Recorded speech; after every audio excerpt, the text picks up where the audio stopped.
today we're going to do an unboxing of Modern Land Battles, Target Acquired. This is from Verssen Games, and this is the fast-paced ground combat simulator, which is the land version of Modern Naval Battles Global Warfare. The fast-paced naval warfare simulator also from Verssen Games. These have similar systems, and let's take a look at the back of the box and see what we're dealing with here. You have an example of the cards. This is primarily a card game. There's action cards that drive the action forward or drive the gameplay, and then you have cards representing your different armaments, your tanks, your vehicles, and the like. Modern Land Battles allows you to command armor, infantry, and artillery forces on the world's battlefield from the 1970s to modern day, play out a Soviet versus NATO battles in the 1980s, or a U.S. versus Iraqi battle in Desert Storm, or an unlimited number of other battles anywhere in the world. Modern Land Battles include the world's finest land forces from the United Kingdom, Soviet Union, China, Arab multinational, Israel, insurgents, United States, as well as 90 action cards to fire your cannons, launch missiles, and protect your forces in battle. You must decide how to use each of your cards to best attack your enemy's formations while defending your own. Modern Land Battles is a multiplayer game. You and up to 5 of your friends get to select nations, make tension-filled battle decisions, and decide the fate of the war. The game scale is tactical, of course. Players 2 to 6, time play 1 hour, complexity low. Let's get inside the box and see what we get here. I had this a little bit of a rip here.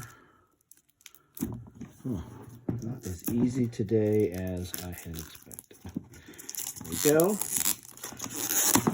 And so you basically, this is a decent sized box, a 1-inch box here, or whatever, 1.5 inch maybe. Good sized box, but you're just basically getting cards in here. So there's your box. Here's your rules, which are, typical DVG format. You've got full color rules with graphics and examples. Here's the outline of the card and what all the different symbols mean on the card.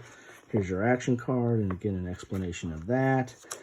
It's dual column, not densely packed. Some people have issues with DVG as far as the rules as far as clarity. I haven't compared this to the Modern Naval Battles yet, but here's a little bit more of a detailed description of some of the action cards. And here's an example of play.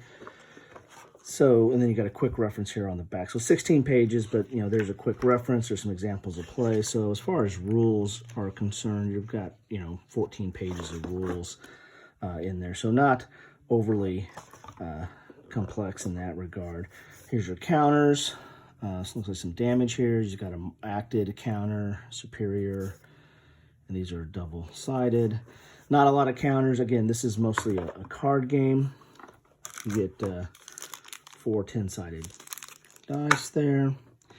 And let's take a look at some of the cards that you get in here. Crack these open. Get a chance.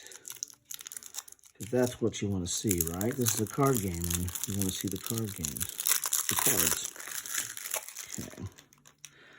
So these are some of your missions. So some cards that are different objectives that you're going to deal with there. Here's terrain cards. So you're going to have some terrain, which is different than modern naval battles because the terrain is basically the same. It's the ocean.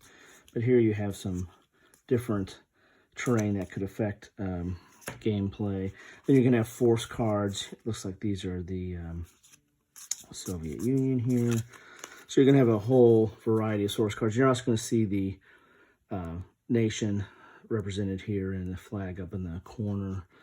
So different types of vehicles, tanks, and these symbols again are explained in there, and you're going to need action cards to kind of activate or use some of these features of the weapon, whether it's moving or firing or the like. So basically, this is a lot of different armaments from different nations. From that as they say, they can you can recreate conflicts from tactical conflicts from the 1970s all the way up to present day. So it just got a lot of here. And the infamous BMP-1. There's a T-72. So there's a T-80 there. So you're basically going to have just a lot of different forces here. Let's get all these out here. This kind of fits kind of tightly in here in this little insert. Don't know if I'll keep that. Not really wild about DVG's inserts, especially on card games. I usually end up bagging everything. So bagging my cards and organizing probably these by nation. So here's a deck of action cards. I think these are all action cards. So this is really the engine of the game. This is really how you're going to move the game forward on what you can do. You playing the action card that matches up with the right armament you have on your vehicle or armor fighting vehicle or the like. So you'll have a whole deck of these action cards that really, again, are the engine to the game. And then there's you can kind of set up, I guess. I didn't know if I saw any like scenarios in there, but it's not too hard to set up, opposing forces and, kind of create your own battles as far as what forces are going to be involved in the conflict. Here we have some U.S. armaments here.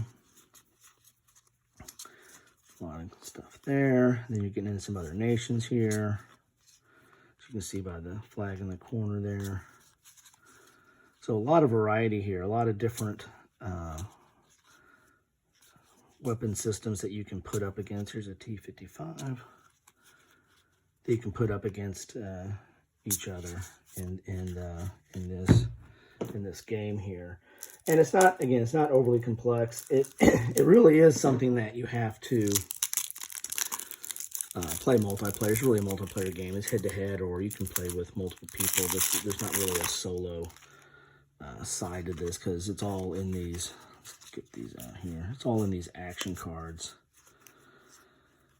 Do these first. So it's all in these action cards of how you play and how you go back and forth in maneuvering your forces and doing combat. In the naval battle, there's usually a main line, and then there's a reserve line, and you're attacking. Depending on your weapon systems, you're attacking the main line, or maybe even going back to their secondary line. I don't know if this follows that same kind of pattern, but there's your deck of action cards that really drive this game. And then here's the remainder of the force cards here. So we got some Chinese forces here. There's a Type 80, and then you get into the rest of the U.S. forces for the game there. So there you have it. So these are all the different, there's your deck of all the different nations that you get in there, and then here's your, and almost the same height of your action cards that really drive this game. So that's what you get in a box of modern land battles. Hopefully this was helpful. If you like, please like. If you want to see more, please subscribe. Hit the bell button to know when you're going to get the subscriptions.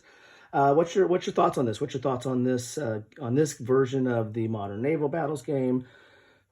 Do you like one better than the other? Do you like the system at all? Do you think the system is fun or playable? It's not meant to be a deep sim. It's more of a lighter war game of playing cards back and forth and maneuvering your forces into a combat and rolling dice for hits. So start a discussion. Like to see it.